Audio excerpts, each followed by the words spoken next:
একজন retired police officer যে তার পরিবারকে নিয়ে সুখেই ছিল।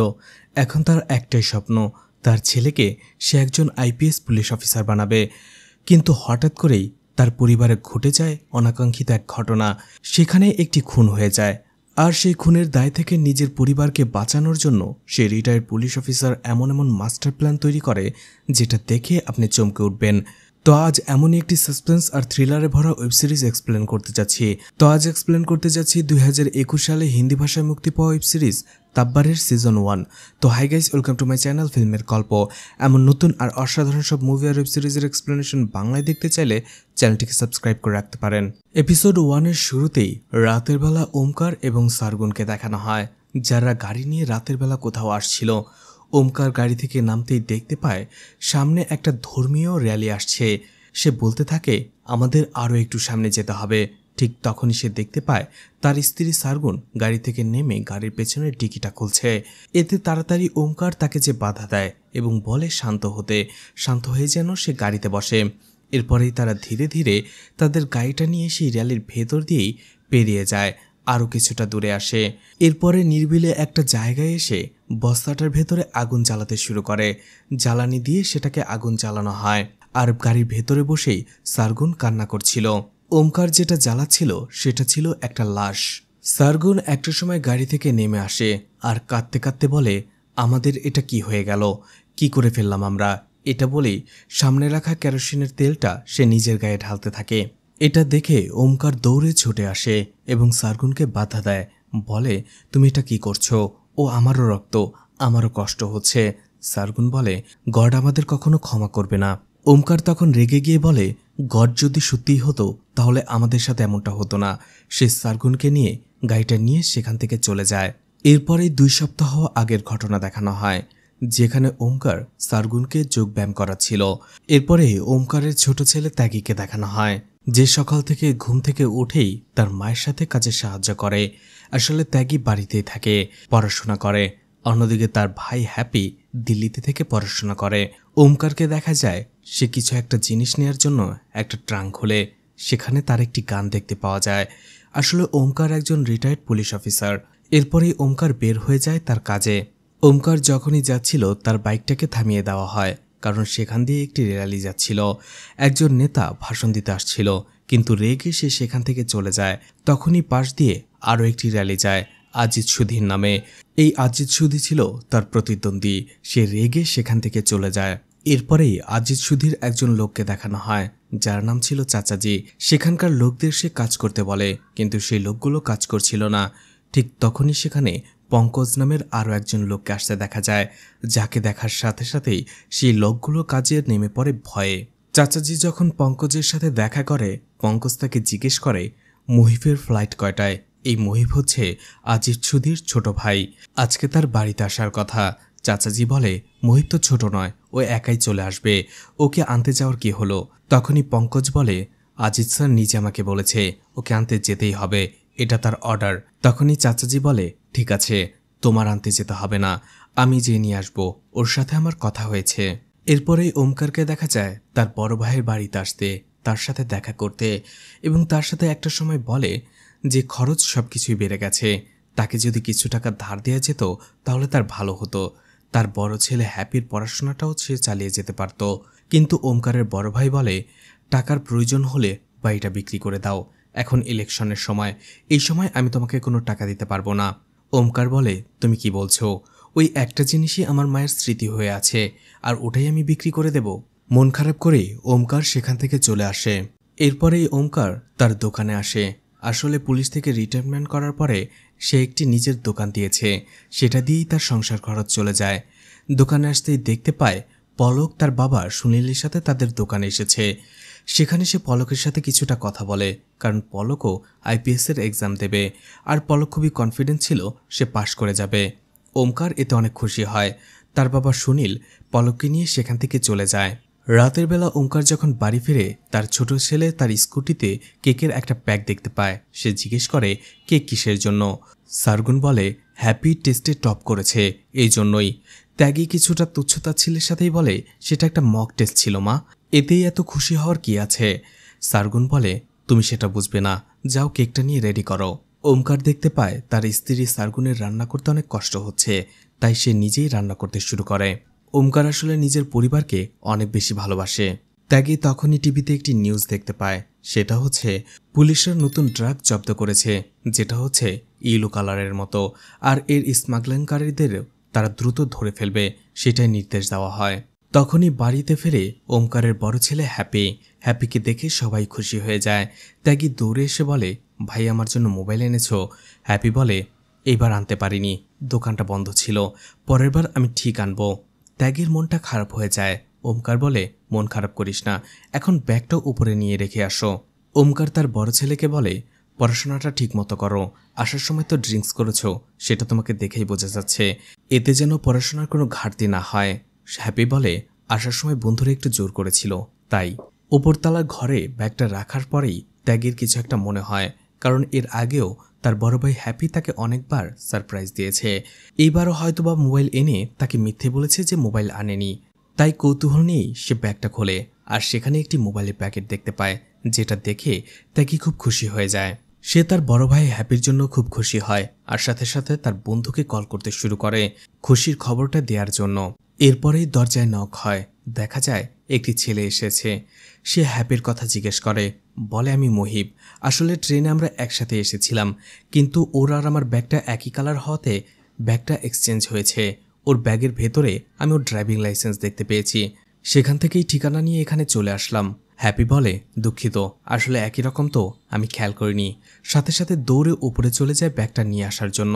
অর্থাৎ এই ব্যাগটা মহিবের, আর এটার ভেতর থেকেই একটা প্যাকেট বের করে নিয়েছে ত্যাগী, যে বারান্দায় দাঁড়িয়ে তার বন্ধুর সাথে কথা বলছিল, আর সে দেখতে পায় না যে হ্যাপি সেখান থেকে ব্যাগটা নিয়ে যাচ্ছে। তখনই পাশে অনুষ্ঠান থেকে সুনীল চলে আসে এবং মহিবকে জিজ্ঞেস করে, তুমি কে? সুনীল আসলে সবসময় তার মেয়ের জন্য একজন ছেলে খুঁজতে থাকে, তাই ইয়াং ছেলে দেখলেই তাদের নাম ঠিকানা জিজ্ঞেস করে। এটা বুঝতে পারে ওমকার, তাকে বলে, ও জাস্ট ভুল করে এখানে চলে এসেছে, এখনই চলে যাবে, তুমি যাও। সুনীল সেখান থেকে চলে যায়। এরপরেই মোহিত তার ব্যাগটা নিয়ে যায় এবং হ্যাপির ব্যাগটা দিয়ে যায়। অন্যদিকে ত্যাগীর বন্ধু তাকে বলে, আমার বাসায় চলে এসো, একসাথে মোবাইল আনবক্সিং করব। কিন্তু ত্যাগী তার বন্ধুর বাসায় যাওয়ার আগে পরিবারের সবাই মিলে একসাথে কেক কাটে হ্যাপির মক টেস্টে টপ করার জন্য। এরপরেই ত্যাগী চলে যায় তার বন্ধুর বাসায়। এরপরে অজিত তার কুককে বলে সে আর একটু পরে খাবে, কিছুক্ষণের মধ্যেই তার ভাই মহিব চলে আসবে, তারা একসাথে খাবে। কিন্তু মহিবের আসতে একটু লেট হচ্ছিল, তাই পঙ্কজ চাচাজিকে কল করে, কারণ তারই কথা ছিল এয়ারপোর্টে যেয়ে তাকে পিক করার জন্য। পঙ্কজ চাচাজিকে কল করে, চাচাজি বলে, সববারের মতো এবারও একই কাজ করেছে, মহিব তার বন্ধুদের সাথে চলে গিয়েছে, আমি এখানে এসে শুধুই দাঁড়িয়ে থাকলাম। ঠিক তখনই রেলওয়ে স্টেশন থেকে ট্রেন ছাড়ার শব্দ হয়। পঙ্কজ বুঝতে পারে চাচাজি তাকে মিথ্যে বলছে, মহিব আসলে ফ্লাইটে আসেনি, সে এসেছে ট্রেনে করে। এরপরেই দেখা যায় হুট করেই মহিব ওমকারের বাড়িতে ঢুকে যায় আর বলে ব্যাগ থেকে একটা প্যাকেট মিসিং। সে নিজেই খুঁজতে থাকে। তারা সবাই অবাক হয়ে যায়। হ্যাপি ওমকার বলে, আমরা তোমার ব্যাগ খুলিও নি, সেখান থেকে প্যাকেট মিসিং হবে কি করে? কিন্তু মহিব সেটা পাগলের মতো খুঁজতে থাকে। সবাই তাকে বাধা দেওয়ার চেষ্টা করে, কিন্তু তাতেও কোনো কাজ হয় না। একটা সময় ওমকার আর হ্যাপি রেগে যায় আর বলে, তুমি এখন যাও, কালকে সকালে এসো। ওমকার এক প্রকার তাকে গলা ধাক্কা দিয়ে বের করে দেওয়ার চেষ্টা করে, বলে, নাহলে আমি পুলিশ ডাকবো। ঠিক তখনই মহিব তার গানটা বের করে আর বলে, আমার নাম মহিব, অজিত সুধীর ছোট ভাই, পুলিশ এসে আমার কি করবে বলো? আমি যেটা চাই সেটা আমাকে দিয়ে দাও, আমি এখান থেকে চুপচাপ চলে যাব, কাউকে কিচ্ছু বলবো না, কাউকে কিচ্ছু ক্ষতি করব না। কিন্তু হ্যাপি এবং ওমকার বলতে থাকে তারা ব্যাগ খোলেনি এবং এর ভেতর থেকে কোনো প্যাকেটও বের করেনি। ঠিক তখনই বাড়ির দরজায় নক হয়। লুকিয়ে থাকে মহিব। দেখা যায় তখনই বাড়ির ভেতরে ঢুকে ত্যাগীকে দেখার সাথে সাথে তাকে গান পয়েন্টে নিয়ে নেয় মহিব। তার মুখের ভিতরে গান ঢুকিয়ে দেয় এবং জিজ্ঞেস করে, প্যাকেটটা কই, তাড়াতাড়ি খোঁজো। হ্যাপি ভয়ে উপরতলায় যে প্যাকেটটা খুঁজতে শুরু করে। অন্যদিকে ত্যাগী জানতো সে কোন প্যাকেটের কথাটা বলছে। সে বলার চেষ্টা করে যে প্যাকেটটা তার কাছে, কিন্তু মুখের ভেতরে গান থাকার কারণে কোনোভাবেই সে সেটা করতে পারে না। এদিকে উপরতলায় এসে হ্যাপি পাগলের মতো খুঁজতে থাকে, কিন্তু কোনো কিছুই খুঁজে পায় না। সিঁড়িতে এসে দেখতে পায় মহিব এখনও তার ছোট ভাই ত্যাগীকে গান পয়েন্টে নিয়ে রেখেছে। মহিব সার্গুনকে বলে গ্যাসের চুলাটা বন্ধ করে দিতে, যে কোনো একটা অঘটন ঘটে যেতে পারে। সার্গুন রান্নাঘরে এসে তেলের ভিতরে ইচ্ছে করেই কিছু মরিচ এবং পেঁয়াজ দিয়ে দেয়। সবাই কাশতে শুরু করে। এবং সার্গুন ধীরে ধীরে সামনে আসতে শুরু করে। সে বলে, তুমি আমার ছেলেটাকে ছেড়ে দাও, আমাকে মেরে ফেলো, আমি অসুস্থ। তখনই হ্যাপিকে দেখা যায় দৌড়ে আবারও তার উপরতলার রুমে আসতে যাবে, কিন্তু তখনই পা পিছলে তার পাটা মচকে যায়। পায়ে সে প্রচণ্ড ব্যথা পায়। তারপরেও সে পা নিয়েই রুমের ভেতরে এসে আবারও খুঁজতে শুরু করে। এদিকে সার্গুন ধীরে ধীরে মহিবের দিকে আসছিল। মহিব বুঝতে পারছিল সেটা। মহিব সার্গুনকে বলে, আপনি এদিকে আসবেন না, নাহলে আমি আপনাকে গুলি করতে বাধ্য হব। তখনই দেখা যায় সার্গুন তার হাতে একটি চাকু নিয়ে এসেছিল লুকিয়ে। সেটা দিয়ে সে মহিবের হাতে আঘাত করে, যার ফলে তার হাত থেকে গানটা পড়ে যায় আর সেটা ছিটকে যেয়ে পড়ে ওমকারের পায়ের সামনে। এটা দেখে তাড়াতাড়ি ত্যাগী তার বাবাকে বলে, বাবা গানটা ওঠাও, তাড়াতাড়ি ওঠাও। কিন্তু ওমকার শুধু ভয়ানক দৃষ্টি নিয়ে তাকিয়েছিল। তার চোখের ভেতরে অনেক ভয় কাজ করছিল। ত্যাগী তাকে বারবার বলছিল, বাবা গানটা ওঠাও, কিন্তু কোনোভাবেই ওমকার গানটা ওঠাতে পারছিল না। ঠিক তখনই মহিব সুযোগ বুঝে গানটা উঠিয়ে নেয় এবং তাদের আবারও গান পয়েন্টে নিয়ে নেয়। যেহেতু তার হাতে আঘাত করা হয়েছিল তাই সে প্রচণ্ড রেগেছিল। সে গুলি করতে চায় তাদের। ঠিক তখনই দেখা যায় একটা ফায়ারের শব্দ হয়। ওমকারের বাড়ির পাশেই একটি ধর্মীয় অনুষ্ঠান হচ্ছিল, যার ফলে মানুষ নাচ গানে ব্যস্ত ছিল। কিন্তু পাশে থেকেই সুনীল সেই গুলির শব্দটা শুনতে পায়। এদিকে সবার চোখে মুখে রক্ত লেগেছিল। দেখা যাচ্ছিল সেখানে মহিবের লাশটা পড়ে রয়েছে। আসলে ওপরতলা থেকে ওমকারের গানটা দেখতে পেয়েছিল হ্যাপি। কোনো উপায় খুঁজে না পেয়ে সেই গানটা নিয়ে সে নিচে আসে আর সেই গানের মাধ্যমেই সে মহিবের দিকে গুলি চালায়। গুলিটা লাগে মহিবের মাথায়, সাথে সাথে স্পট ডেড হয়ে যায় মহিব। ঠিক তখনই বাড়িতে কলিং বেল বাজে। তারা সবাই খুব ভয় পেয়ে যায়। ওমকার তাদের শান্ত করে ধীরে ধীরে যে দরজা খুলে দেখা যায় সেটা সুনীল ছিল। বলে, তোমার বাড়ির ভেতর থেকে অনেক বিকট একটা শব্দ এসেছে। ওমকার বলে, আসলে ওয়াশিং মেশিনটা কিছুদিন ধরেই নষ্ট হচ্ছিল, আজকে সেটা প্রায় ব্লাস্ট করেছে, দোষটা আমারই ছিল। তখন সুনীল তাকে জিজ্ঞেস করে, তোমাকে তো নার্ভাস দেখাচ্ছে কেন? ওমকার বলে, দোষটা আমিই করেছি, আমি যেতে যেতে ওয়াশিং মেশিনের ভেতরে অনেকগুলো কাপড় ঢুকিয়ে দিয়েছি তাই। সুনীল বলে, সব ঠিক আছে তো? ওমকার বলে, হ্যাঁ, কোনো কিছু হলে আমি তোমাকে ডাকবো। সুনীল সেখান থেকে চলে যায়। অবশেষে ত্যাগী সবাইকে বলে, আসলে সেই প্যাকেটটা মোবাইলের প্যাকেট ভেবে সে নিয়ে গিয়েছিল। হ্যাপি প্যাকেটটা খুলে দেখে সেটা ভর্তি ড্রাগ ছিল। ওমকার বলে, যাই হোক, এখন এটাকে পরিষ্কার করতে হবে আর লাশটাকে কোনো জায়গায় ফেলে আসতে হবে। হ্যাপি বলে, বাবা তুমি কি করছো? পুলিশকে খবর দাও, আর এই সব কিছু ধরো না, সবকিছুই এভিডেন্স, আর পুলিশের কাছে আমি সারেন্ডার করব। ওমকার বলে, তোমার কি মনে হয় আজ শুধু আমাদের ছেড়ে কথা বলবে, এক রাতের মধ্যে পুরো পরিবারটাকে ধ্বংস করে ফেলবে, একেবারে নির্বংশ করে দেবে আমাদের, আর ড্রাগস পাওয়া যাবে সেখানে, পুলিশ মার্ডার কেস, ড্রাগসের কেস সবকিছুতে আমাদের ফাঁসিয়ে দেবে। এটা আমরা করতে পারবো না, যে করেই হোক এর থেকে বের হতে হবে। তাড়াতাড়ি আমাকে সাহায্য করো, আর লাশটা ঠিকানা লাগাতে হবে, তাড়াতাড়ি ব্লিচিং পাউডার নিয়ে আসো। কিছুক্ষণ পরেই হ্যাপিকে দেখা যায় পাশের বাসায় পলকের কাছে আসতে এবং বলে তাদের গাড়ির চাবিটা দেওয়ার জন্য। আসলে হ্যাপি আর পলকের একটা অ্যাফেয়ার চলছিল, আর সেই জন্যই পলক তাকে গাড়ির চাবিটা দিয়ে দেয়। গাড়ির চাবি নিয়ে আসতেই ত্যাগী এবং হ্যাপি পেছনে অপেক্ষা করে। অন্যদিকে সার্গুন এবং ওমকার ধীরে ধীরে সেই অনুষ্ঠানের ভেতর দিয়ে হাঁটতে শুরু করে। কিছুক্ষণ পরেই দেখা যায় ত্যাগী এবং হ্যাপি একটা বস্তা নিয়ে সেই অনুষ্ঠানের ভেতর দিয়েই হেঁটে যাচ্ছিল।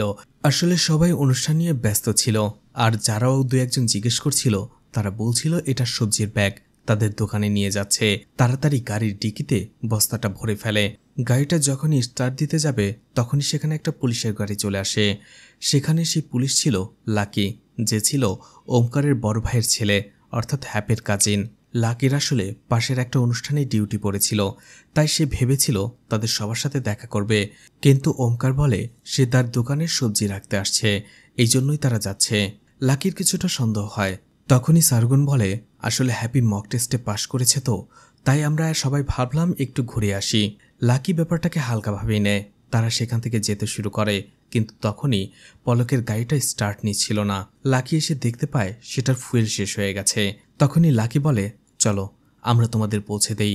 তাদের আর কিছুই করার ছিল না।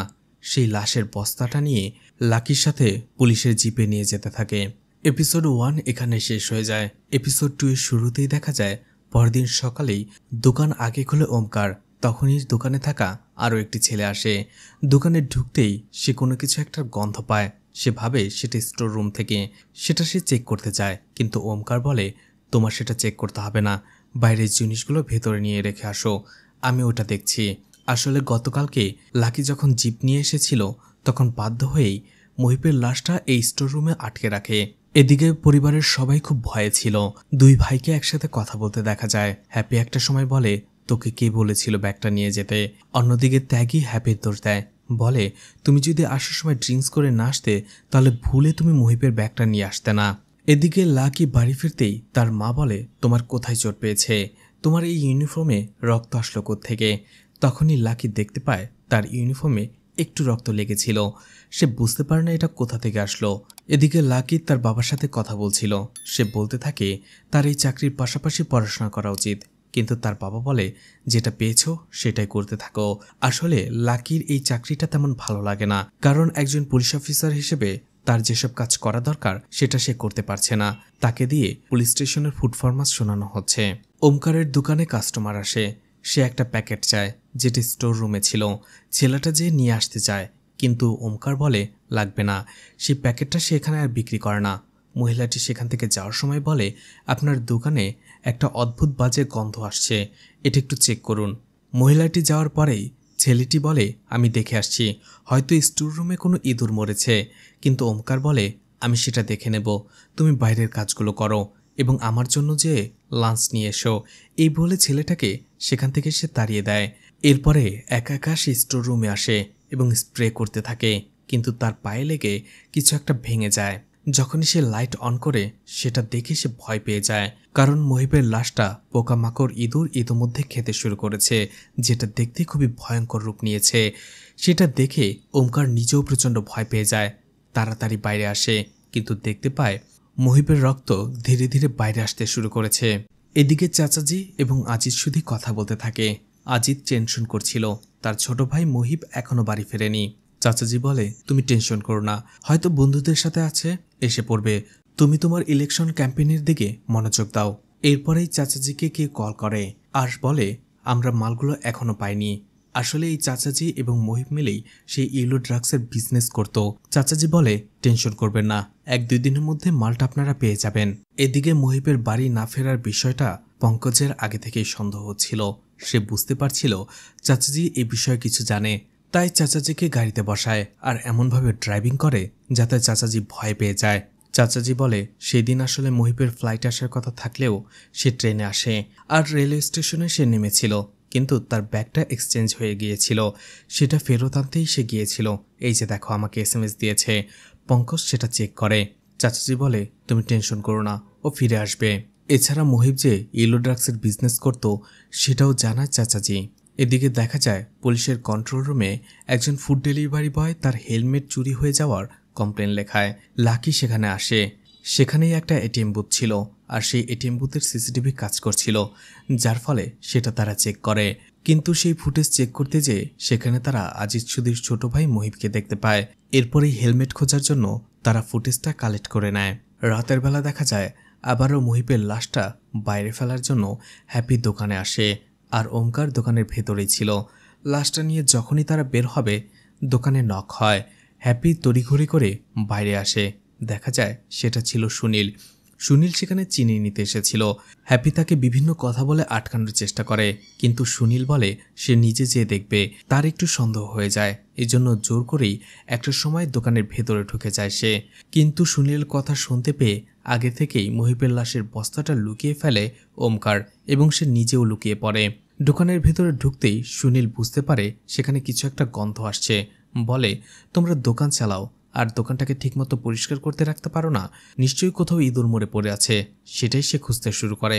আড়াল থেকে ওমকার দেখতে পায় যেখানে সে মহিবের লাশটা লুকিয়ে রেখেছিল ঠিক সেখানটাতেই সুনীল সেই মরা ইঁদুর খুঁজে বেড়াচ্ছে। ওমকার ভয় পেয়ে যায়। দূর থেকে ইশারা করে হ্যাপিকে যে পাশে একটা কবুতর মরে পড়েছিল সেটা যেন সে দেখিয়ে দেয়।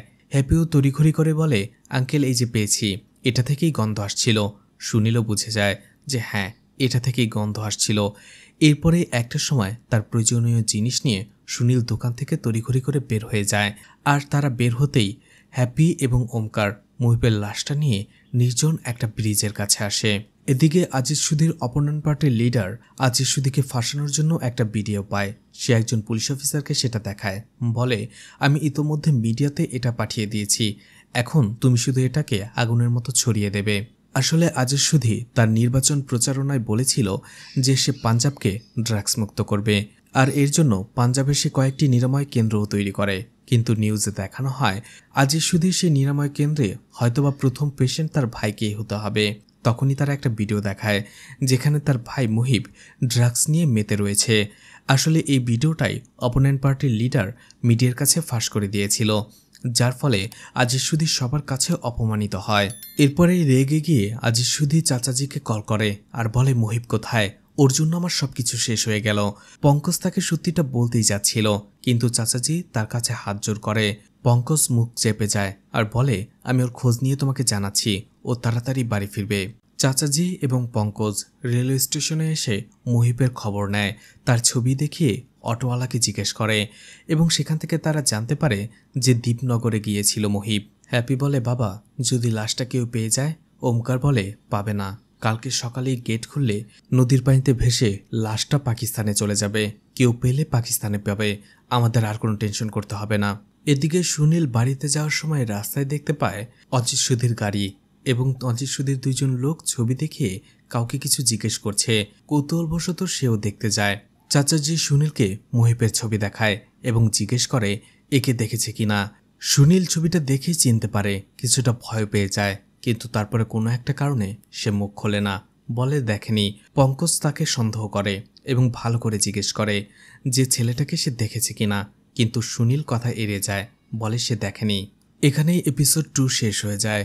এপিসোড 3 শুরুতেই দেখা যায় সকালবেলায় ওমকারের স্ত্রী তার বাড়ির কিছু কিছু জায়গায় রং করাচ্ছে। আসলে মুহিবের মার্ডার হওয়ার পরে বাড়ির দেয়ালে কিছু রক্ত ছিটে গিয়েছিল, আর সেগুলোই তারা এমনভাবে উঠিয়ে ফেলেছে যাতে সেখান থেকে রং উঠে গেছে, আর সেটাই রং করার জন্য লোক নিয়ে এসেছে। আর এদিকে সারগুনকেও দেখা যায় তার মনটা খুব ভালো, কারণ তার কাছে মনে হয়েছে সব বিপদ কেটে গেছে। পুরো ফ্যামিলির জন্য সে নাস্তা বানায়, পুরো ফ্যামিলি একসাথে বসে নাস্তা খায়। এদিকে সুনীল পরদিন থেকেই ওমকারের পরিবারকে সন্দেহের দৃষ্টিতে দেখতে থাকে, যেহেতু মুহিব নিখোঁজ। রান্না করার সময় সারগুন দেখতে পায় তার বাড়ির সিঁড়িকোঠায় একটি কাক এসে ডাকছে। এটা দেখে সে কিছুটা ভয় পেয়ে যায়, কারণ সে ভাবে বাড়িতে এসে এভাবে কাক ডাকাটা কুলক্ষণ, বিপদ ডেকে আনে। তার মনটা খারাপ হয়ে যায়, কিন্তু ওমকার তাকে সান্ত্বনা দেয়। এদিকে ত্যাগী এবং তার বন্ধু রোহিতকে দেখা যায় একজন মোবাইলের দোকানদারকে একটি র্যাপ গান শোনাচ্ছে। বলছে আমাদের একটি ইউটিউব চ্যানেল রয়েছে, আর সেই ইউটিউব চ্যানেলে যদি একটা র্যাপ গানের সাথে আপনার দোকানটা প্রমোট করে দেই তাহলে আপনার অনেক লাভ হবে, কিন্তু এর জন্য আমাদের কিছু টাকা দিতে হবে। কিন্তু লোকটা বলে এর চেহারা দেখেছ, এর চেহারা দেখে কে আমার দোকানে মোবাইল কিনতে আসবে, চলে যাও এখান থেকে। বাসায় আসার পরে ত্যাগের মনটা খারাপ হয়ে যায়, কিন্তু তার বন্ধু রোহিত বলে দোষটা তোমার চেহারার নয়, ক্যামেরার। আমাদের ক্যামেরার কোয়ালিটি খুবই বাজে, আমরা যদি একটা 4K ক্যামেরা কিনতে পারতাম তাহলে আমাদের ভিডিও কোয়ালিটি অনেক ভালো হতো এবং মানুষ আমাদের দিয়ে কাজ করাতো। তুমি এক কাজ করো, আমার বাসা থেকে আমি কিছু টাকা নেই আর তোমার বাসা থেকে তুমি কিছু টাকা নাও, তারপর আমরা একটা ক্যামেরা কিনে ফেলি। ত্যাগী বলে আমাকে টাকা দেবে না। রোহিত বলে তোমার বাবা তোমার ভাইকে পড়ানোর জন্য এত টাকা খরচ করছে, আর তোমাকে সামান্য এই কটা টাকা দিতে পারবে না। এদিকে পলক এবং হ্যাপিকে দেখা করতে দেখা যায়। আসলে পলক রেগেছিল, কারণ এই কয়েকদিন হ্যাপি তার সাথে দেখা করেনি। হ্যাপি আসল কথাটা লুকিয়ে বলে আসলে পরিবারে বাবা মার মধ্যে অনেক বড় একটা ঝামেলা হয়েছিল, কথা ডিভোর্স পর্যন্ত চলে গিয়েছিল, তাই তোমার সাথে দেখা করতে পারিনি। কথাটা মেনে নেয় পলক। এরপরেই হ্যাপিকে বলে তাদের সম্পর্কের কথা তাদের বাসায় জানানোর জন্য, কিন্তু হ্যাপি কথাটা এড়িয়ে যায়, বরং তাকে একটা ইয়ারবাডস গিফট দেয়। কিন্তু ইয়ারবাডস খুলে দেখা যায় সেখানে একটা ছিল আর একটা ছিল না। তখনই হ্যাপির মনে পড়ে সেটা গতকাল রাতে ব্রিজে হয়তোবা সে ফেলে রেখে এসেছে। তার বাবাকে এসে বলে ইয়ারবাডসটা গতকাল রাতে হয়তো সেখানেই আমরা ফেলে এসেছি। দুজনেই কিছুটা ভয় পেয়ে যায়। ঠিক তখনই সেখানে লাকি চলে আসে আর জিজ্ঞেস করে কিসের ইয়ারবাডস, কোথায় ফেলে এসেছো, অনেক দামি কি? তখনই ওমকার কথা ঘুরিয়ে ফেলে হারিয়ে গেছে তাতে কোনো সমস্যা নেই। হ্যাপিও কথাটা ঘুরিয়ে ফেলে। এদিকে দেখা যায় আজিজ সুধী কোথাও যাচ্ছিল, কিন্তু রাস্তায় মানুষটার গাড়িতে ডিম ছুঁড়ে মারে। আসলে তার ভাইয়ের ভিডিওটা ভাইরাল হওয়ার পরে সবাই তার আসল মুখোশটা প্রায় জেনে ফেলেছে। সেখানে আজিজ সুধী একজনের সাথে দেখা করে, সেখানে একজন পুলিশ অফিসারও ছিল। তাকে অনেকগুলো টাকা দেয়। সেই পুলিশ অফিসার বলে সেই ভিডিওর ব্যাপারটা সে দেখছে। এদিকে লাকি পুলিশ স্টেশনে আসার পরে পুলিশ অফিসারকে বলে, স্যার এই যে সিসিটিভি ফুটেজ হেলমেট চুরির, কিন্তু এই ফুটেজে আজিজ সুধীর ছোট ভাই মহিবকেও দেখা গেছে। এটা শুনে দুজনেই একটু নড়ে চড়ে বসে। এদিকে ত্যাগী সুযোগ বুঝে তার বাবা ওমকারের কাছে 20,000 টাকা চায় এবং বলে যে সে একটা ক্যামেরা কিনবে তার ইউটিউব চ্যানেলের জন্য। কিন্তু ওমকার তাকে বকে আর বলে পড়াশোনায় মনোযোগ দিতে, এর জন্য তার কাছে কোনো টাকা হবে না। ঠিক তখনই হ্যাপি সেখানে চলে আসে আর বলে তার পরীক্ষার ফিস দেওয়ার জন্য 25,000 টাকা লাগবে। ওমকার বলে ঠিক আছে আমি পাঠিয়ে দিচ্ছি। ত্যাগী মনে মনে অনেক কষ্ট পায় যে তার জন্য 20,000 টাকা সে দিতে পারছে না, অথচ তার বড় ছেলেকে সে এক কথায় 25,000 টাকা দিয়ে দিচ্ছে। এরপরেই পঙ্কজ আর চাচাজিকে ওমকারের বাড়িতে আসতে দেখা যায়। আসলে তারা জানতে পেরে গিয়েছিল সেই দিন রাতে মহিব তাদের বাসায় এসেছিল। পঙ্কজ মহিবের ছবি দেখায়। ওমকার ছবিটা দেখার পরে একটু অভিনয় করে। ছবিটা কিছুক্ষণ দেখে বলে, হ্যাঁ ছেলেটা তো আমাদের বাসায় এসেছিল, একটা ব্যাগ নাকি এক্সচেঞ্জ হয়ে গিয়েছিল, ব্যাগটা নিয়ে চলে গিয়েছিল, তাই না ত্যাগী? কিন্তু পঙ্কজের তাদের উপরে সন্দেহ হয়। তখনই ওমকারের বাড়িতে ধর্মীয় একটা অনুষ্ঠান হচ্ছিল। ওমকার ভেতরে চলে আসে। চাচাজি এবং পঙ্কজ তারাও ভেতরে আসে এবং ধীরে ধীরে পঙ্কজ পুরো বাড়িটা খেয়াল করে দেখতে থাকে। একটা সময় উপরে চলে যায়, পুরো বাড়িটা সার্চ করে। যখনই সে একটা ট্রাঙ্ক খুলতে যাবে ঠিক ওই সময়টাতে সেখানে সুনীল চলে আসে, কারণ সুনীলও তাকে দূর থেকে ফলো করছিল। সুনীল যখন বুঝতে পারে পঙ্কজ ফিরে আসছে সে লুকিয়ে যায়। আর ওই সময়টাতে ওমকারও সেখানে চলে আসে, কারণ ওমকারও তাকে ফলো করছিল। ওমকার বলে, আপনি না বলে এখানে ঢুকছেন কেন? বাড়ির ভেতর হঠাৎ করে এভাবে কেন ঢুকলেন? পঙ্কজ বলে, তুমি একজন পুলিশ অফিসার, তাই তো? আসলে সে জেনে ফেলেছিল যে ওমকার একজন রিটায়ার্ড পুলিশ অফিসার। পঙ্কজ বলে, তাহলে তো তুমি নিশ্চয়ই জানবে মহিবের লাস্ট ফোন লোকেশন তোমার বাড়িতেই ছিল, এরপরে সে মিসিং। ওমকার বলে, মোবাইলের লোকেশনগুলো টাওয়ার অনুযায়ী দেখায়, আর টাওয়ারটা 4 থেকে 5 কিলোমিটার বিস্তৃত। সেখানে শুধু আমার বাড়ি নয়, অনেক বাড়ি রয়েছে, আপনি এখান থেকে চলে যান। পঙ্কজ বুঝতে পারে ওমকার কিছু লোক আছে, তাই সেখান থেকে চলে যায়। অন্যদিকে সবকিছু শুনে ফেলে সুনীল। এদিকে সেখান থেকে আসার সময় একজন পুলিশ অফিসারের সাথে দেখা হয় চাচাজির। সেই পুলিশ অফিসার বলে, দীপনগরে যে মহিব এসেছিল তার একটা সিসিটিভি ফুটেজ আমরা দেখতে পেয়েছি। পঙ্কজ বলে, দীপনগর থেকে যাওয়ার সময় অর্থাৎ ছোট গেট দিয়ে বের হওয়ার কি সিসিটিভি ফুটেজ পাওয়া গেছে? পুলিশ অফিসার বলে, না, মহিবকে সেই গেট দিয়ে বের হতে দেখা যায়নি। এদিকে হ্যাপি দিল্লি ফিরে যাচ্ছিল। দেখা যায় তার কাছেও 2 প্যাকেট ইলো ড্রাগস রয়েছে। ত্যাগী তাকে রেল স্টেশনে ছেড়ে দিতে যায়। এদিকে খবরে দেখানো হয় জেলেরা নদী থেকে একটি লাশ উদ্ধার করেছে। পুলিশ সেই লাশটা নিয়ে তদন্ত করেছে। দেখা গিয়েছে সেই লাশটা ছিল আজিজ সুধীর ছোট ভাই মহিবের। সেই খবরটা দেখতে পায় ওমকার এবং তার স্ত্রী, আর রেল স্টেশন থেকে দেখতে পায় হ্যাপি এবং তার ছোট ভাই ত্যাগী। খবরটা দেখার পরেই হ্যাপি আর দিল্লিতে যায় না, বাড়িতে ফিরে আসে। অন্যদিকে তখনই বাড়ির দরজায় নক হয়। ওমকার দরজা খুলতেই সেখানে সুনীলকে দেখতে পায়, আর সুনীলের হাতে তার সেই গানটা ছিল যেটা দিয়ে তারা মহিবকে মেরেছে। আর এখানেই এপিসোড 3 শেষ হয়ে যায়। এপিসোড 4 এর শুরুতেই দেখা যায় আজিজ সুধীর তার ছোট ভাইয়ের লাশ থেকে কান্নায় ভেঙে পড়ে। এদিকে সারগুন এবং তার পুরো পরিবার ভয়ে ছিল। সারগুন ভয় পেয়ে লাকিকে ফোন করতে থাকে, বলে আমি লাকিকে সবকিছু খুলে বলে দেব, কিন্তু ওমকার তাকে থামায়। ত্যাগী রেগে যায়, বলে তুমি যদি সেদিন গানটা তুলে নিতে তাহলে এমনটা হতো না। এদিকে দেখা যায় লাকির সাথে পলকের বিয়ে ঠিক করে দিয়েছে তার পরিবার, কিন্তু লাকির পরিবার অনেক টাকা যৌতুক চেয়েছে। এটা নিয়ে পলকের মা একটু টেনশনে ছিল, কিন্তু সুনীল বলে তুমি টেনশন করো না, 15-20 লাখ টাকা আমার কাছে কোনো ব্যাপারই নয়। পলকের মা বলে, তুমি এমনভাবে কথাটা বলছো যেন তোমার মনে হয় তুমি আলাদিনের চেরাগ পেয়ে গেছো। সুনীল হাসতে থাকে। এদিকে ওমকারকে দেখা যায় সকালবেলায় রেডি হয়ে কোথাও যাচ্ছিল। হ্যাপি তাকে বলে, বাবা বাড়িটা বিক্রি না করলেই হয় না? সুনীল আঙ্কেলের সাথে আমি কথা বলবো। সেই গানটা সেই দিন সে চুরি করে নিয়েছিল। পঙ্কজ এবং ওমকারের কথা শোনার পরে ওমকারের ট্রাঙ্ক থেকে সে গানটা চুরি করে নেয় এবং সেই গানটা দেখেই তাদের ব্ল্যাকমেল করতে শুরু করে। এর জন্য সে টাকা চেয়েছে, বিশাল অঙ্কের একটা টাকা, আর সেই টাকা পরিশোধ করার জন্যই ওমকার তার বাড়িটা বিক্রি করতে চাইছে। কারণ সে জানে সুনীল যদি একবার মুখ খুলে দেয় তাহলে তারা আর বাঁচতে পারবে না। এদিকে ত্যাগী বলে, আমরা বাড়িটা বিক্রি না করে আমাদের কাছে থাকা সেই ড্রাগস বিক্রি করলেই তো হয়, এ থেকে অনেক বেশি টাকা পেয়ে যাব। এতে ওমকার রেগে যায় এবং ত্যাগীকে সেখান থেকে চলে যেতে বলে। এদিকে দুইজন পুলিশ থানায় বসে বসে মহিবের মার্ডার কেসটা নিয়ে কথা বলছিল।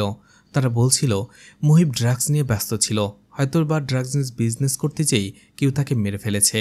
ঠিক তখনই সেখানে চলে আসে লাকি আর বলে, স্যার এটা মুহিবের ট্রাভেল টিকিট। তার প্লেনে আসার কথা থাকলেও তাকে ট্রেনে আসতে দেখা যায়, এছাড়া তাকে শেষবারের মতো ডিপনগরে দেখা যায়। আর আমার মনে হচ্ছে এই কাজটা কোনো লোকাল মানুষের, কোনো ড্রাগস মাফিয়ার নয়, কারণ যে ব্রিজ থেকে লাশটা ফেলা হয়েছে সেই পুরাতন ব্রিজটা কোনো লোকাল মানুষ ছাড়া কারো পক্ষে জানা সম্ভব নয়। আমাদের তো ভাগ্য ভালো যে সেই নদীর গেটটা 3 দিনের জন্য রিপেয়ারের কাজ চলছিল, না হলে সেই লাশটা পাকিস্তানে চলে যেত। হায়ার অফিসার লাকির এই অ্যাপ্রোচটা শুনে খুব খুশি হয়, বলে ঠিক আছে, তুমি আজকে থেকে এই কেসটা ইনভেস্টিগেশন করো। প্রথমবারের মতো এত বড় একটা কেস পেয়ে লাকিও খুব খুশি হয়ে যায়। ছোটবেলায় একটা দুর্ঘটনায় তার পুরো পরিবার মারা গিয়েছিল, শুধুমাত্র সে এবং তার ছোট ভাই বেঁচে ছিল। আজকে সেই ভাইটাও মারা গেল, সে একেবারে একা হয়ে গেছে। এরপরেই পঙ্কজ এসে তাকে সবকিছু জানায় যে মুহিবের ব্যাপারে চাচাজি আগে থেকেই জানতো, কিন্তু তাকে বলেনি। আর মুহিব এবং চাচাজি ড্রাগসের বিজনেস করতে একসাথে। এটা শুনে প্রচণ্ড রেগে যায় অজিত সুধী, চাচাজিকে সেখানেই মেরে ফেলে। অন্যদিকে ওমকারকে দেখা যায় একটি হসপিটাল আসতে, যেখানে ফরেন্সিক রিপোর্ট লেখা হয়। সে উপরে যেতে চাইছিল, কিন্তু একজন পুলিশ কনস্টেবল তাকে বলে আগে স্লিপ নিয়ে আসুন, স্লিপ ছাড়াও উপরে যেতে দেওয়া হবে না। ওমকার বসে বসে দেখছিল স্লিপ নিতে গেলে তাকে অনেক প্রশ্নের মুখোমুখি হতে হবে, এছাড়া তাকে সবাই সন্দেহ করতে পারে। তার হাতে কোনো কারণ ছিল না। সেখানেই বসে সে একজন লোকের ব্যাগ দেখতে পায়, যে লোকটা লাইনে দাঁড়িয়েছিল স্লিপ নেয়ার জন্য, আর সে বারবার পেছনে তাকাচ্ছিল তার ব্যাগটা ঠিক আছে কিনা দেখার জন্য। এরপরে হঠাৎ করে লোকটা পেছনে তাকিয়ে দেখে তার ব্যাগটা নেই, আর সেখানে ওমকারও নেই। ওমকার ব্যাগটা নিয়ে কোথাও চলে গেছে, আর সেই লোকটা বুঝতে পারেনি যে ব্যাগটা ওমকার নিয়েছে। সে অন্য একটা লোককে দোষারোপ করতে থাকে এবং সেখানে একটা গন্ডগোল বেঁধে যায়, যার ফলে সেই পুলিশ কনস্টেবল সেখানে চলে আসে। আর এই ফাঁকে ওমকার ব্যাগটা কোনো এক জায়গায় রেখে ল্যাবে চলে আসে, যেখানে ফরেন্সিক রিপোর্ট তৈরি করা হচ্ছিল। সেখানে ফরেন্সিক রিপোর্টে সে গানের মডেলটা চেঞ্জ করে দেয় এবং দেখে তখনই সেখানে ডক্টর চলে এসেছে, তাই সে লুকিয়ে পড়ে। কিছুক্ষণ পরেই সেখানে ডক্টর এসে সেই ভুল রিপোর্টটাই পুলিশের কাছে পাঠিয়ে দেয়। এদিকে তাকে নিজেই সিদ্ধান্ত নিয়েছিল সেই ড্রাগসগুলো সে নিজেই বিক্রি করবে এবং তার বাবাকে টাকা দেবে। এই জন্য সে তার বন্ধু রোহিতকে নিয়ে ড্রাগস বিক্রি করার জন্য একজন লোকের সাথে যেতে চেয়েছিল, কিন্তু তখনই রোহিতের বাবার কল আসে, জরুরি কাজে তাকে কোথাও যেতে হবে। রোহিত ত্যাগীকে বলে, তুমি ওর সাথে চলে যাও, আমি একে চিনি, বিশ্বস্ত লোক, তোমার কোনো ক্ষতি করবে না।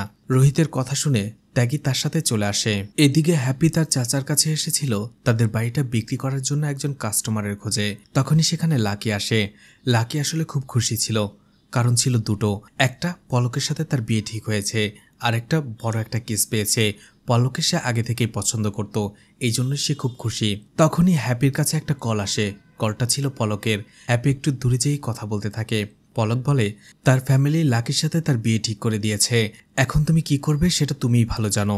এরপরেই হ্যাপির মনটা খারাপ হয়ে যায়। হ্যাপি ওমকারের সাথে দেখা করার পরে বলে, বাবা বাড়িটা বিক্রি করার কি দরকার, তুমি তো রিপোর্টটা পাল্টেই দিয়েছ। ওমকার বলে, না সাবধান, যদি সুনীল মুখ খুলে তাহলে সেই রিপোর্টটাও আবার চেক করা হতে পারে। ওমকার তার স্কুটি নিয়ে কোথাও আসছিল, ঠিক তখনই রাস্তা থেকে কেউ তাকে কিডন্যাপ করে নেয়, আর সেই লোকটা ছিল পঙ্কজ। পঙ্কজ ওমকারের হাত চালিয়ে দেয়, বলে মুহিবের সাথে কি করেছো সেটা আমাকে বলো। কিন্তু তারপরেও ওমকার মুখ খোলে না। ওমকারের জ্ঞান ফিরতেই সে দেখতে পায় তাকে একটা বাড়িতে এনে বেঁধে রাখা হয়েছে। এরপরেই পঙ্কজ ওমকারকে একটা ইঞ্জেকশন দেয়, যার ফলে সে অনেকটা বেহুশ হয়ে যায়। আর সেই মাতাল অবস্থায় সে কিছুটা কথা বলতে শুরু করে। সে বলে, গুলি করো না। ওমকার আসলে সেই দিন রাতের ঘটনা বলছিল, মুহিবের ঘটনা। মুহিবকে বারবার সবাই বলছিল গুলি করতে নিষেধ। তখনই পঙ্কজ ভাবতে থাকে সে সত্যিটা বলে দেবে, কিন্তু পর মুহূর্তেই ওমকার নিজের কথাটা পাল্টে ফেলে। সে তার আগের একটা ঘটনা বলতে থাকে, যখন সে একজন পুলিশ অফিসার ছিল, ঠিক একই রকমভাবে একজন সন্ত্রাসী একটি বাচ্চার গলায় ছুরি ধরে সেখান থেকে পালিয়ে যায়। কিন্তু ওমকারের পায়ের সামনেই গানটা ছিল, গানটা উঠাতে পারলেই সে বাচ্চাটাকে বাঁচাতে পারত, কিন্তু সে কোনো একটা কারণে গানটা উঠাতে পারেনি সাহস করে, যার ফলে সেই সন্ত্রাসী বাচ্চাটিকে মেরে সেখান থেকে রেখে যায়। আর সেই ঘটনাটা সে আজও ভুলতে পারেনি। হয়তোবা মুহিবের মার্ডারের সাথে ওমকারের পরিবারের কোনো লেনদেন নেই, না হলে এত স্ট্রং ড্রাগস দেওয়ার পরেও সে ওই ধরনের কোনো কথাই বলছে না। তাই পঙ্কজ ওমকারকে নিরিবিলি একটা জায়গায় ফেলে দেয়। ওমকারের জ্ঞান ফিরতেই তার মোবাইলে একটা কল আসে। দ্রুত টাকা নিয়ে সে একটি রেস্টুরেন্টে চলে আসে। সেখানে সে দেখতে পায় একটা লোক তার ছেলে ত্যাগীকে বেঁধে রেখেছে। এছাড়া ত্যাগী যার সাথে এসেছিল তাকেও। আসলে এই লোকটাই ওমকারকে কল করেছিল এবং বলেছিল তার ছেলেকে বাঁচাতে চাইলে 20 লাখ টাকা দিতে হবে। ওমকার তার বাড়ি বিক্রির টাকাটা এনে তাদের দেয় এবং বলে এখন আমার ছেলেকে ছেড়ে দাও। কিন্তু লোকটা বলে তোমার ছেলে ইলো ড্রাগস কিভাবে পেল? কিন্তু ওমকার এই প্রশ্নের কোনো উত্তর দেয় না। আর ত্যাগী এইভাবে কিভাবে ফেসেছে সেটাও সে বুঝতে পারে। অন্যদিকে ত্যাগীর সাথে আসা সেই ছেলেটা ধীরে ধীরে নিজের হাতের বাঁধনটা খুলে ফেলে। এরপরে সেখানে হাতে গান থাকা লোকটাকে সে মারতে শুরু করে, যার ফলে আবারও গানটা ছিটকে এসে ওমকারের পায়ে এসে পড়ে। ত্যাগী বারবার বলছিল বাবা গানটা নাও, কিন্তু ওমকার আবারও একই রকমভাবে গানটা নিতে ভয় পাচ্ছিল। একটা সময় নিজের ছেলের কথা চিন্তা করে গানটা নিয়ে সেখানে 2 জন লোককে সে মেরে ফেলে। কিন্তু আসল যে লোক সে টাকা নিয়ে সেখান থেকে পালিয়ে যায়। ওমকার ত্যাগীকে বাড়িতে পাঠিয়ে দিয়ে সে সুনীলের সাথে কথা বলে। সেখানে ওমকার বলে তুমি আমার স্কুটি নিয়ে যাও, এছাড়া আমার কার্ডগুলোও নিয়ে যাও, এর ভেতরে যত টাকা পাবে তুমি সব নিয়ে যাও, কিন্তু তারপরেও আমার পরিবারকে তুমি ছেড়ে দাও। সুনীল বলে এর 1 টাকাও কম হবে না, আমার মেয়ের বিয়ে ঠিক হয়েছে লাকির সাথে, সেখানে অনেক টাকা যৌতুক দিতে হবে। ওমকার বলে লাকি তো আমারই ভাতিজা, আমরা পলকের দেখাশোনা করে রাখবো, তুমি টেনশন করো না। সুনীল বলে তুমি কথা বাদ দিয়ে ওপরে যেয়ে কাজু বাদাম নিয়ে এসো। তখনই ওমকার দেখতে পায় পুরো বাড়িতে কেউ নেই। সে জিজ্ঞেস করে তার স্ত্রী এবং মেয়ে কোথায়? সুনীল বলে তারা তার শ্বশুর বাড়িতে গেছে। তখনই ওমকার ডাস্টবিনে দেখতে পায় একটা পোস্টার, যেখানে মহিবের হত্যাকারীকে ধরিয়ে দিতে পারলে 30 লাখ টাকা পুরস্কার দেয়া হবে। সেই পোস্টারটা সেখানে দেখে ওমকার বুঝতে পারে সুনীল হয়তোবা টাকা দেওয়ার পরেও তার পিছু ছাড়বে না, আরও টাকা চাইবে। এরপরে ওমকার সেই পোস্টারের নিচের একটা নাম্বারের অংশ ছিঁড়ে তার কাছে রেখে দেয় আর পোস্টারটা সেখান থেকে ফেলে দেয়। এরপরেই দেখা যায় নেশা করতে করতে একটা সময় বেহুশ হয়ে যায় সুনীল, আর ইচ্ছে করেই তাকে নেশা করিয়েছিল ওমকার। এরপরে ওমকার সুনীলের মোবাইলটা চেক করে। সে দেখতে পায় পোস্টারে থাকা নাম্বারটা সুনীল একবার ডায়ালও করেছিল। ওমকারও ড্রিঙ্কস করেছিল, তাই সেখানে সে ঘুমিয়ে পড়েছিল। সকালবেলাতেই পলকের ডাকার শব্দে তার ঘুম ভাঙে। পলক এবং তার মা বাড়িতে ফিরছে, তারা দরজায় নক করছে। এটা দেখে তাড়াতাড়ি ওমকার উঠে পড়ে এবং পেছনের দরজা দিয়ে বের হয়ে নিজের বাড়িতে চলে আসে। এদিকে সারগুন অনেক টেনশন করছিল, যেহেতু সারা রাত ওমকার বাড়ি ফেরেনি। বাড়ি ফিরতেই সারগুন তাকে বলে কি হয়েছে, কোথায় গিয়েছিলে? তখনই সেখানে পুলিশের গাড়ি আসার শব্দ শুনতে পায় সবাই। হ্যাপি বাইরে আসার পরে দেখতে পায় পুলিশ সেখানে এসেছিল সুনীলের বাড়িতে। আসলে দরজা ভাঙার পরে দেখা গিয়েছিল সুনীল ফাঁসিতে ঝুলছে। আর সুনীলের এই মার্ডারটা যে ওমকার করেছে বোঝা যাচ্ছিল। টাকা দিতে না পেরে মুখ বন্ধ রাখার জন্য এই কাজটা সে করেছে। আর এখানেই এপিসোড 4 শেষ হয়ে যায়। এরপরে কি হয়েছিল? রিটায়ার্ড পুলিশ অফিসার ওমকার তার পরিবারকে বাঁচানোর জন্য আর কত দূর গিয়েছিল, কিভাবে পুলিশকে সে বোকা বানিয়েছিল, সেটাই দেখানো হবে এই ওয়েব সিরিজের পার্ট 2-তে। ওয়েব সিরিজের পার্ট 2 দেখতে চাইলে অবশ্যই কমেন্ট করে জানাতে পারেন। এছাড়াও ওয়েব সিরিজটি আপনাদের কেমন লেগেছে সেটাও কমেন্ট করে জানাতে পারেন। ভিডিওটি ভালো লাগলে লাইক কমেন্ট শেয়ার করে পাশে থাকতে পারেন। এছাড়া ভিডিওটি ভালো লাগলে চ্যানেলটিকে সাবস্ক্রাইব করে রাখতে পারেন। আর নতুন ভিডিওর নোটিফিকেশন পেতে চাইলে বেল বাটনটি অন করে রাখতে পারেন। এছাড়া আমার ফেসবুক পেজ এবং ইনস্টাগ্রাম আইডিটি ফলো দিয়ে রাখতে পারেন। যে কোনো প্রয়োজনে সেখান থেকে আমার সাথে কন্ট্যাক্ট করতে পারেন। ভিডিওটি এতক্ষণ ধৈর্য ধরে দেখার জন্য ধন্যবাদ। পুরো ভিডিওতে কোথাও কোনো ভুল হলে ক্ষমাস্বরূপ দৃষ্টিতে দেখবেন আশা করি।